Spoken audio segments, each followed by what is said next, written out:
호스피스 병동에서 전문의로 일하는 나는 불치병에 걸린 사람들이 남은 생애를 최대한 충만하게 살고 품위 있고 편안하게 죽도록 돕는다. 많은 사람들이 호스피스에서는 죽음이 가까워졌을 때 모르핀으로 고통을 느끼지 않게 하는 것 말고는 더 기대할 게 없다고 생각한다. 하지만 우리는 그보다 더 많은 일을 할 수 있다.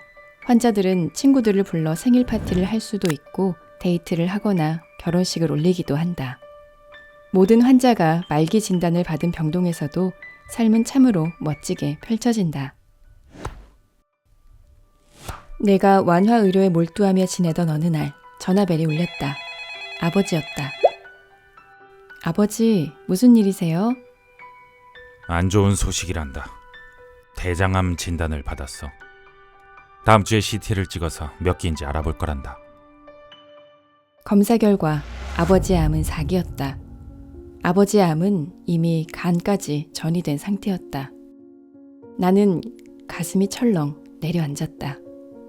나는 고통만 연장하는 생명 연장 치료에 반대하는 의사였지만 밤만 되면 인터넷에서 엉터리 약을 찾아 헤맸다. 아버지를 살릴 수 있는 약이 있을 거야. 환자들을 돌보다 보면 아버지의 미래가 자꾸 떠올랐다. 황달, 통증, 종이장처럼 얇은 살가죽 등 온갖 증상이 아버지에게도 곧 나타날 것이다. 아버지는 고통스러워했다. 미각이 사라졌고 입술과 피부가 트면서 자꾸 피가 났다. 그렇게 6개월간 화학요법과 약물치료에 매달렸지만 아버지의 암세포는 더 많이, 더 빨리 확산됐다. 어느 날 아버지가 내게 말했다. 화학요법을 더 이상 감당할 수 없을 것 같구나. 그 말은 치료를 중단하고 자신답게 죽음을 준비하고 싶다는 뜻이었다. 먼저 아버지는 엄마와 함께 여행을 떠났다. 젊은 시절 데이트를 했던 해변에 앉아 피쉬앤칩스를 먹고 47년 전에 결혼식을 올렸던 교회도 방문했다. 아버지는 치료의 굴레에서 벗어나 옛 추억을 되새겼고 평소에 하고 싶었던 일을 실컷 즐겼다. 정말 더없이 좋구나, 레이첼. 그놈의 치료를 진작 그만뒀더라면 더 좋았을 텐데. 나는 수요일마다 병동 근무를 마친 후 부모님과 하룻밤을 보내고자 고속도로를 질주했다. 내가 달려가면 아버지가 문간에서 나를 꼭 안아주었다. 나는 아버지의 앙상한 갈비뼈를 더듬으며 일주일간 살이 또 얼마나 빠졌는지 가늠했다. 어느 날 아침 엄마에게서 전화가 왔다. 아버지 상태가 좋지 않아. 몰핀을 투여했는데도 효과가 없구나. 마지막이 가까워지고 있다는 끔찍한 확신이 들었다. 부모님의 집에 도착했을 때 현관까지 나오는 아버지의 걸음이 휘청휘청했다. 아버지가 떠나기 일주일쯤 전 아버지가 잠든 사이에 손목시계가 멈췄다. 아버지가 아침에 일어나 씁쓸하게 웃으며 말했다. 이것마저 내 시간이 다 됐다고 알려주는구나.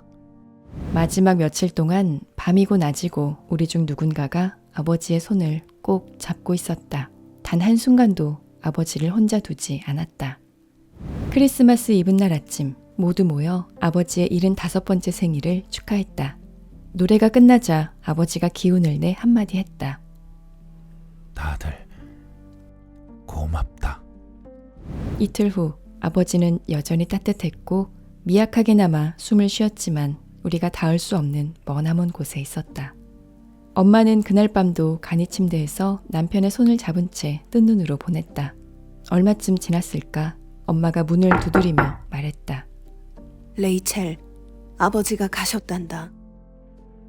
나는 가슴을 치면서 비명을 지르고 싶었다. 하지만 얼른 뛰어가 아버지를 껴안았다. 여전히 온기가 느껴지는 아버지의 뺨에 얼굴을 비볐다. 아버지가 떠난 지도 벌써 6개월이 지났다. 호스피스에 돌아왔을 때 나는 다른 의사가 돼 있었다. 이젠 슬픔의 맛과 무게를 알았다. 아버지가 전에 내게 이렇게 말했다. 남은 나날을 왜 나야? 라고 따지면서 낭비할 수도 있어. 그런데 생각해보면 우리는 태어난 그 순간부터 죽어가고 있어. 하지만 죽음의 문턱을 넘기 전까지는 여전히 살아있잖아.